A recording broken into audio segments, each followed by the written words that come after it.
Mas de nós a paz do Senhor, nesta sexta-feira, dia 14 de agosto, quero trazer mais uma reflexão para abençoar a sua vida,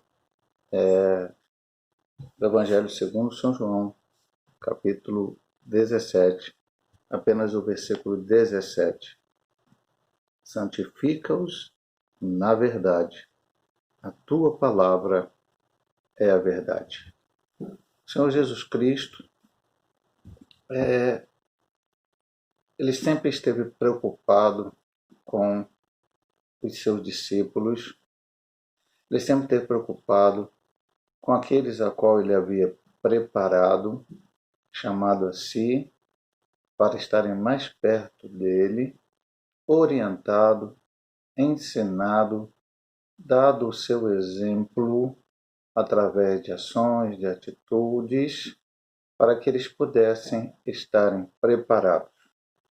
Porque a grande obra daqueles homens, não somente os 12, mas outros que também estavam perto dele, iriam começar era após a sua morte. Primeiro, o Senhor Jesus Cristo estava os preparando para essa situação. Em alguns momentos, eles não conseguiam entender. Certa vez, Jesus perguntou aos discípulos, quem dizem os homens que eu sou? E uns disseram assim, uns dizem que é Jeremias, outros dizem que é Elias, outros dizem que é outro profeta. E Jesus perguntou a eles, e vós, quem dizeis que eu sou? E Pedro, que quase sempre era quem tomava a liderança para responder, para falar, ele diz, tu és o Cristo, o Filho do Deus vivo. Então, Pedro estava ali como um porta-voz daqueles homens, dizendo isso para Cristo. Era o que eles pensavam, tinham uma ideia. E Cristo falou, bem-aventurado és Simão Bar-Jonas, ou Simão, filho de Jonas, porque não foi a carne que te revelou, mas foi o Espírito. E aí Jesus começou, e essa parte que eu quero ressaltar a você, meu amado irmão, minha amada irmã, Jesus continuou o seu ensinamento e disse, olha, brevemente, o Filho do Homem vai perecer algumas coisas, vai padecer, vai morrer. E aí Pedro toma parte, Senhor, de forma nenhuma tu pode morrer. Qual era a ideia dos judeus naqueles dias para o Messias? E aqueles homens tinham Cristo como o Messias. Eles entendiam, há várias provas disso, há várias situações. João relata lá quando Natanael tem aquela conversa, né? O Senhor diz para ele, Filipe e Natanael, tá, te vi debaixo da figueira, então achamos o Messias. Eles tinham experimentado isso. Mas a ideia messiânica dos judeus, e eles eram judeus daquela época, é que o Cristo viria para libertá-los do Império Romano, fazer Israel liderar as nações, e seria um grande guerreiro, um líder religioso, talvez como Davi foi lá no passado. Talvez isso tivesse um pouco impregnado na ideia também daqueles 12. E Jesus queria mostrar a eles, ensiná-los a eles algo diferente. E aí Jesus então falou para ele, ô Pedro, sai para lá, afasta de mim, Satanás. Porque agora Pedro estava não sendo possesso, dominado, mas ele estava deixando que uma ideia humana viesse estar maior, né? Transcender aquilo que verdadeiramente tinha acontecer. Ele não estava entendendo. Primeiro ele entendeu que ele era o Cristo, o Filho de Deus vivo, era o Messias. E agora estava dizendo que o Messias não tinha que morrer. Todo o Novo Testamento, a Escritura falava da morte do Messias, do seu sacrifício, Isaías 53, e tanto Salmos 22, tantos outros textos do Antigo Testamento. Então, muitas vezes, eles não entendiam bem que Jesus tinha que ensinar. Então, Jesus ensinou-os, doutrinou-os, Sermão do Monte, depois, mais adiante, quase no final do seu ministério, o sermão profético, que está lá em Mateus capítulo 24, 25, falando das últimas coisas. Muitas parábolas que muitas vezes eles mesmos não entendiam e depois perguntavam ao Cristo, ele respondia, ele os orientava e falava. Então Jesus sempre esteve preocupado nesse sentido. E também ele sempre estava em oração. Ele sempre estava buscando a face do Pai, tanto por ele, mas especialmente pelos seus discípulos, pelo povo pecador. Quantas vezes Jesus se isolou, às vezes no monte, em outros lugares, orando, clamando, às vezes sozinho. Quando a Bíblia vai falar do Getsemane, em que ele foi com os 11, Judas já não foi naquele momento, né? Judas depois veio para beijá-lo e ser o sinal da traição. Ele depois se afasta com Pedro, Tiago e João e deixa os 9 mais para trás. Jesus foi ali orar. E o texto deixa, um dos evangelistas deixa entender que não era a única vez, a primeira vez. Não, Jesus estava acostumado a ir ali com seu discípulo a estar em oração. Então Jesus vivia uma vida de oração constante aqui na terra. E principalmente intercedendo pelos seus filhos. Aqui no texto que lemos é a última oração de Cristo antes de morrer. E ela tem vários aspectos nessa oração. Eu vou apenas nesta noite destacar um, que é o versículo 17. Mas vou falar rapidamente para os irmãos. Né? Foi uma oração intercessória, uma oração, alguns teólogos chamam de oração sacerdotal de Cristo, entregando os seus discípulos em vários aspectos na mão do Pai para que Deus pudesse os abençoar. O primeiro aspecto desse pedido dele é para que eles conhecessem intimamente a ele, Cristo, e a sua palavra. Eu vou falar uma coisa, não sei se será tão fácil nos entender, mas ali eles estavam num período também, de certa forma, de transição, como judeus que eram. Até então, antes do Cristo se manifestar, eles acreditavam no Deus vivo e verdadeiro, a revelação de Deus no Antigo Testamento, onde a pessoa da Trindade mais falada, né, mais colocada, era o Pai. Então, eles tinham aquela ideia, os ensinamentos, guardar leis, fazer sacrifícios, tudo que apontava para Cristo. Agora, Cristo vinha os ensinar que a sua morte na cruz do Calvário ele estaria cumprindo completamente a lei, a qual nenhum homem, por mais santo, nós vamos falar dessa questão da santificação do versículo 17 daqui a pouco, não poderá cumpri-la completamente. Só o Cristo pode cumprir. Por isso a salvação é por aceitar a Cristo, ele nos perdoa. Hoje eu preciso oferecer sacrifício? Não. Mas para aqueles homens era necessário que eles aprendessem bastante. Era uma transição entre o Antigo Testamento e o Novo Testamento. Depois, alguns desses homens doutrinaram a igreja pelo aquilo que aprenderam. João, Pedro, Judas, que foi também um dos discípulos de Cristo, escreveu lá a última epístola antes do Apocalipse, foram homens que depois tiveram que ensinar isto para a igreja. Então, eles tinham que conhecer intimamente a Cristo e a sua palavra. Segunda oração que ele fez, para que Deus preservasse do mundo, apostasia, de Satanás, do mal e das falsas doutrinas. Há vários versículos aqui, o 6, o 11, o 14 ao 17, que falam isso também. Não peço que tire do mundo, mas que o livre do mal. A igreja não vai sair do mundo, a igreja vai estar aqui no mundo, tá? Atuando no mundo até a volta de Jesus.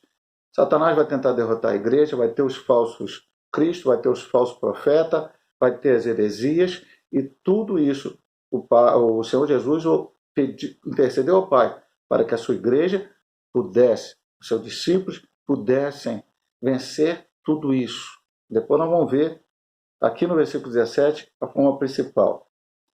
Terceira coisa, para que tenham continuamente a alegria de Cristo, versículo 13. Eu vou até ler o versículo, né? Mas agora vou para ti e digo isso no mundo, para que tenham a minha alegria completa em si mesmos. Mas a morte de Cristo trouxe tristeza a princípio. Porque eles não ficaram amuados, escondidos. Só João foi até o pé da cruz. Pedro chegou até onde Jesus estava lá sendo julgado, mas quando perguntado se ele era dos dele, negou a Cristo 3 vezes. Quando depois Jesus ressuscitado, eles vão pescar, estão meio tristes lá, parece que quase com a ideia de voltar, está no capítulo 21, São João, voltar às atividades antigas, até que Cristo aparece, conversa com eles, enfim, e aqueles homens depois começam a entender. Então, ele queria que a alegria do Cristo estivesse nele. E a alegria do Senhor é como? A alegria do Senhor não é por você receber uma benção. Também você se alegra por receber uma benção. A alegria do Senhor é principalmente, o nosso nome está escrito no livro da vida, por sermos salvos, remidos e lavados no sangue do Cordeiro. Porque termos Cristo como nosso Salvador. É essa a verdadeira alegria que deve estar no coração de cada crente. Também, na sua oração, ele pede para que sejam santos em pensamento, ações e caráteres, que nós vamos ler agora o versículo 17, daqui a pouco eu vou comentar. Para que sejam versículo 11, 21 e 22. Meu amado irmão, nós como cristãos não podemos ser como a igreja de Corinto, em determinado momento estava e Paulo os criticou. Lá um dizia eu sou de Paulo, outro dia eu sou de Apolo, outro dia eu sou de Cefas, e outro dia eu sou de Cristo, e todos estavam errados. Ah, pastor, mas alguém estava dizendo que era de Cristo. Então estava dizendo o seguinte, eu sou de Cristo e você não é. Isso está errado. Precisamos ser um.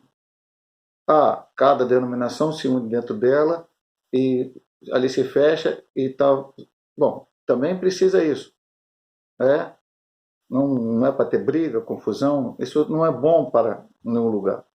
Mas também, mesmo entre denominações, entre irmãos em Cristo de outras igrejas. Porque todos vamos morar no mesmo céu. Eu não sei exatamente se foi John Wesley ou Lutero. Eu acho que foi Wesley. Se eu tiver errado, depois irmãos vão pesquisar, vão ver. E teve um sonho, e quando ele chegou no céu, acho que foi Wesley, sim. Chegou no céu, pegou e perguntou assim, aí no... eu não lembro se ele foi no inferno, acho que foi no inferno, foi no inferno primeiro. Aí tem católico romano? Tem. Aí tem metodista? Tem. Aí tem puritano? Aí ele falou das denominações que existiam naquela época. Tem tudo isso aí. E depois no sonho ele ia no céu. E perguntou ao anjo. Aí tem católico romano? Não. Aí tem metodista? Não. Aí tem puritano? Não. Aí tem... Perguntou as denominações da época. O anjo falou, eu não conheço nem esses nomes. Aqui só tem lavados e remidos no sangue de nosso Senhor Jesus Cristo. Portanto, precisamos ser um em Cristo. Discordamos de alguma denominação de um ponto teológico que não é dos principais, mas temos que nos amar em Cristo Jesus. Ponto 6. Para que levem outros a Cristo, versículo 21 e 23. Esse é o objetivo da igreja. Não existe igreja que não evangelize, que não pregue, que não fale de Jesus. Os discípulos precisam fazer isto. 7. Para que perseverem na fé e finalmente habite com Cristo no céu. Perseverar até o fim será salvo. Mateus capítulo 24, versículo 13.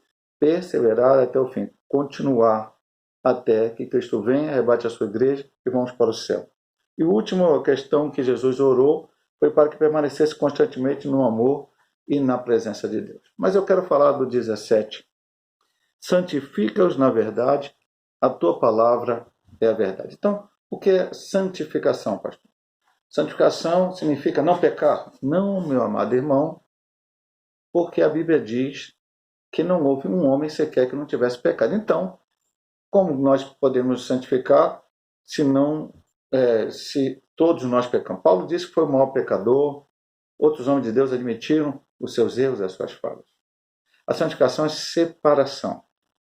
Separar-se do pecado, separar-se do mundo, separar-se das coisas que podem te afastar da presença de Deus. Isso é uma atitude.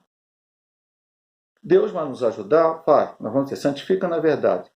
Certa vez o Senhor disse, conhecereis a verdade vos libertará. A verdade é a palavra de Deus, a verdade é o próprio Cristo. Que eu tenho que entender e compreender. Bom, agora, tem que ser algo partido de mim. eu tenho que querer, eu tenho que buscar em Deus. Como que Deus vai me ajudar a santificar a minha vida se eu me afasto dos métodos, dos meios, da maneira como Ele deixou para que eu possa santificar a minha vida? O que eu devo fazer ou o que eu não devo fazer? Está na palavra de Deus. Está claro aqui. Pastor, mas não tem mandamento de homem? Tem, meu amado irmão. Muitas vezes tem mandamento de homem. Não pegue, não faça, não toque, não vá, não vá. Pronto, existe. Existe, é verdade. Mas você vai ser esclarecido pela palavra. A palavra de Deus está aqui. Então, santifica-os, separa-os, que eles possam ficar longe do pecado. Às vezes eu falo na minha igreja, eu dou um exemplo para os irmãos. Por exemplo, lá a minha igreja, sede, Igreja Metodista Pentecostal, ali no Jacatirão, Duque de Caxias, Morro da Carolina, é no alto do morro. Então, alguns irmãos descem para um lado e outros descem para o outro. Mas, de qualquer forma, se algum irmão que mora para um lado, vamos dizer, para o lado esquerdo, se ele descer para o lado direito, ele tem como entrar em algumas outras ruas, dar a volta e chegar na sua casa, assim como que desce para o lado direito, pode ir para o lado esquerdo também, entrar para outra, vai só ter um caminho maior.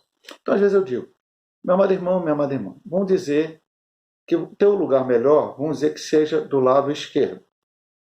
Mas você sabe, você fica sabendo, alguém te avisa que naquele lado esquerdo ali tem alguma coisa, Satanás colocou alguma coisa, alguma situação que, se você olhar, se você ver, existe a concupiscência dos olhos.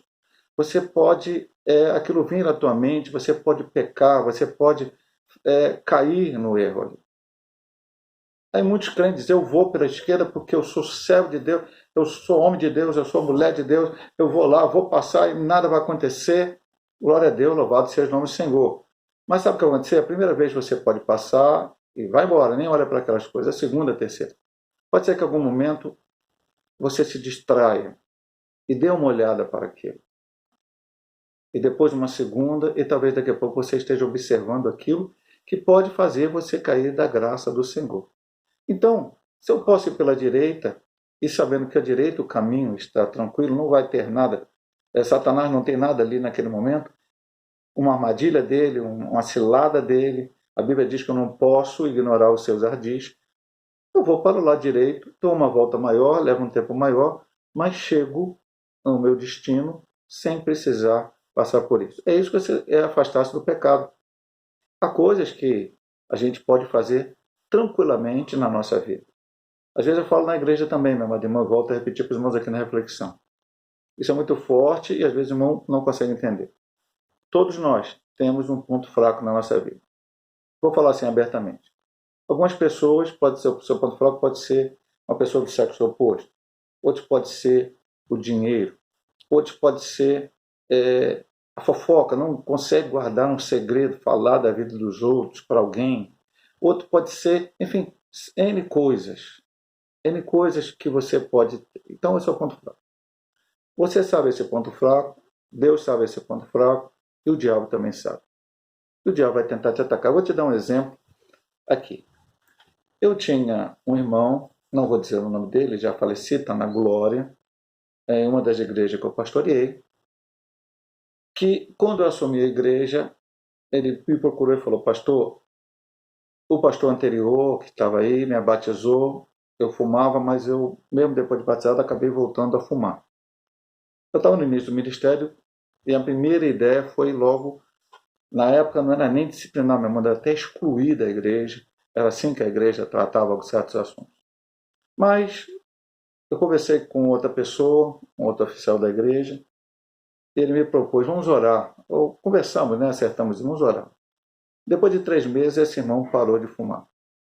E graças a Deus, ele nunca mais fumou. Depois até, na época, eu não sei se na época, já depois ele foi diácono, foi a presbítero. Quando ele faleceu, era presbítero da Casa do Senhor. Mas uma vez ele disse para mim, ele trabalhava com construção civil, ele disse, pastor, eu estou trabalhando na obra lá, ninguém chega para mim e fala assim, olha só, guarda esta carteira de dinheiro que depois eu pego com você, cheio de dinheiro aqui. Ninguém chegava para mim e falava assim, ó, toma essa garrafa de cachaça assim, ou de bebida qualquer que for, guarde aqui que eu vou ali. Não, as pessoas chegavam para mim e falavam: pastor, segura esse maço de cigarro aqui, que eu vou ali, quando eu voltar eu pego de volta com você. Era o diabo tentando fazer ele voltar àquela velha situação. É o ponto fraco, o diabo atacando. Mas graças a Deus ele venceu. Ele aguardava para a pessoa ali, porque a pessoa pedia trabalho, né, colega de trabalho em certas situações. Depois devolveu a pessoa, certamente falar para a pessoa a sua experiência, para a pessoa parar de fumar, dizer o que tinha que dizer. Mas naquela situação era assim. Veja bem, meu amado irmão, o diabo sabe, ele vai me atacar. Então eu tenho que ter consciência e eu tenho que buscar as ferramentas de Deus para vencer isso. Então, eu quero dizer aqui, santifica-os na verdade, a tua palavra é verdade. Vamos colocar duas coisas aqui. Ainda não tínhamos ali o Novo Testamento escrito, a doutrinação, os evangelhos, para aqueles homens, quando Cristo disse isso. Ele estava orando pelos discípulos para que o Pai o guardasse dessa forma. Eles estavam ali com o próprio Cristo. Então, como eu falei desde o início, Jesus deu exemplo, agindo, falando, se portando. Por exemplo, Jesus Cristo chegou certa vez, Pedro chegou, foram tentar dizer, tem que pagar o imposto. Aí Pedro falou, estão cobrando imposto. Jesus falou, Pedro, tem que pagar o imposto, são os filhos, são os filhos, né, da terra ou são os estrangeiros? Certamente eram estrangeiros. Mas para que eles não se escandalizem, para não acontecer nada, faz o seguinte, vai lá no mar, Pedro é um pescador, pesca um peixe, na boca desse peixe vai ter um estáter e tu vai lá e paga o meu imposto e o teu. Então Jesus deu exemplo. Não vou pagar imposto, não. Eu vou desobedecer às autoridades porque eu sou maior do que as autoridades. Não, Jesus nunca fez isso. Ele deu exemplo para o seu discípulo, ele fez a coisa certa. E em várias outras coisas.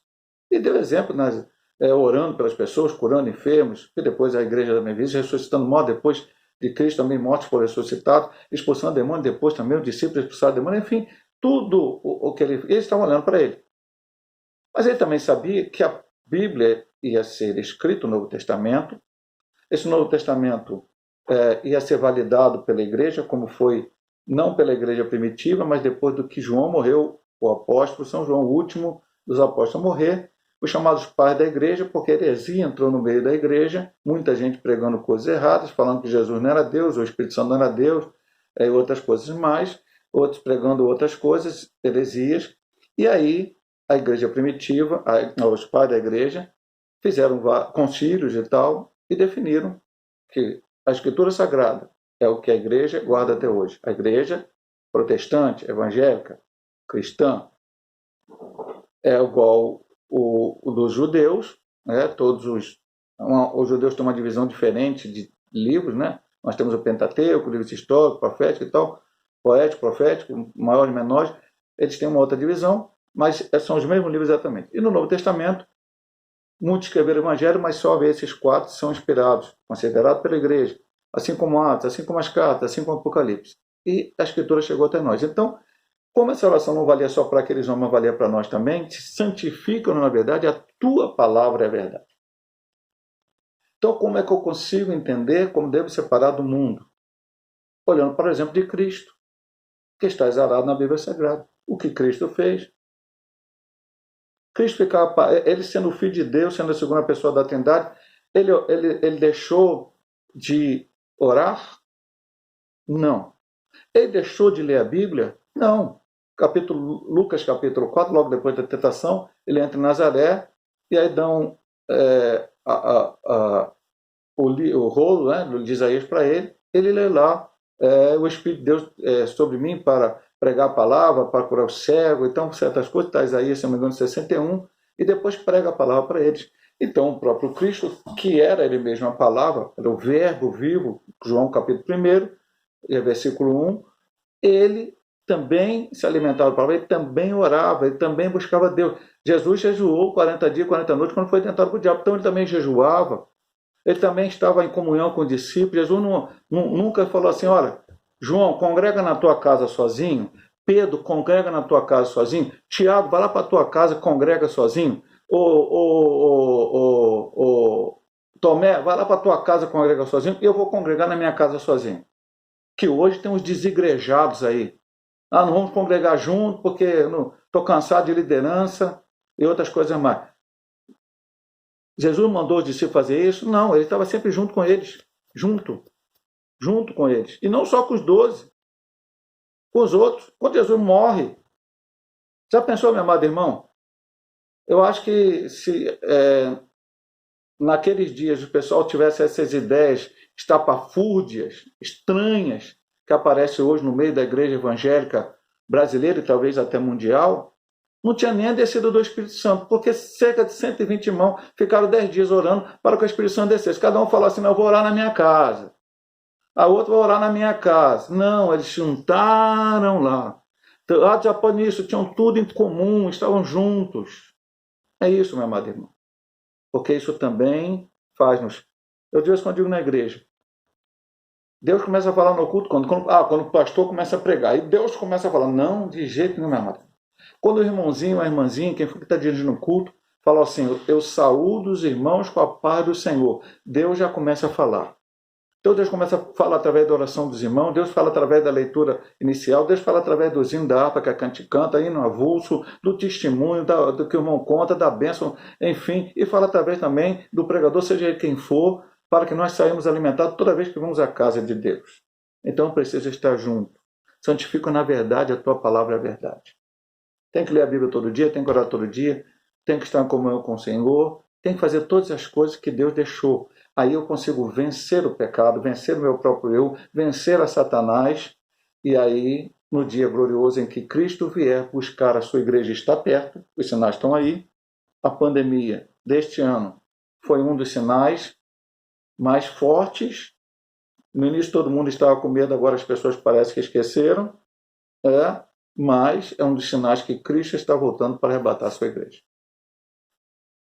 Última oração de Cristo, antes da sua igreja, dele morrer, e os discípulos ficarem sem a sua presença, não sem a presença de Deus, porque ele enviou o Consolador, o Espírito Santo, para estar com eles. Mas não poderiam estar mais com Cristo. Mas ele entendeu o seguinte, a última promessa que o Senhor fez, eis que estou convosco todos os dias até a consumação dos séculos. E o Senhor está comigo e contigo, para te ajudar na tua caminhada, nos teus problemas, nas tuas dificuldades. E que Deus possa te abençoar, meu amado irmão. Estarei orando por você, espero que esta palavra venha abençoar a tua vida. Obrigado, Pai Eterno, por todas as bênçãos derramadas em nossas vidas. Ó Pai, muito obrigado pela tua palavra. Como diz esse texto aqui, é através dela que conseguimos entender e compreender as verdades do Evangelho e podemos nos separar do mundo, do pecado, do nosso eu, do nosso ego, ó Pai, das astutas ciladas do diabo, vencer em nome de Jesus e continuar firme e abundante nesta obra. Nos ajuda. Somos fracos, somos pequenos, mas o Senhor é tudo em nós. E por isso nós continuamos te buscando. Abençoa agora, Senhor Deus, eu te peço aqueles que estão enfermos, vai curando. Ó Pai, mantivemos ali na congregação em Nova Campinas. Nosso irmão Perbeto pediu uma oração pelo seu sogro. A nossa irmã Josefa pediu também uma oração por um parente dela que precisa da tua vitória. Vai operando tuas maravilhas. Assim como tivemos Santa Marta lá domingo. E ali, ó Pai, foi pedido pela sogra do Jairzinho, pelo parente ali do Danielzinho também, parece que é sogro, pela mãe da irmã Daniela. Enfim, muitas pessoas passando por dificuldades. Muitas pessoas precisam da cura. Nossa irmã Lília, o pai que está lutando aí contra o câncer, da vitória em nome de Jesus. Nossa irmã Marzé que está com lúpus. Enfim, cada um dos teus servos está passando por dificuldade e enfermidade. Outros que possam estar passando alguma dificuldade financeira, algum problema. Dá vitória a cada um dos teus filhos e abençoa cada vida, ó Pai, porque nós cremos no teu poder. E se algum está fraco, sem força para caminhar para a tua casa, levanta e abençoa, Pai. Nós entregamos em tuas mãos, crendo no teu poder, em nome de Jesus. Amém. Deus possa te abençoar, meu amado irmão, minha amada irmã, em nome de Jesus.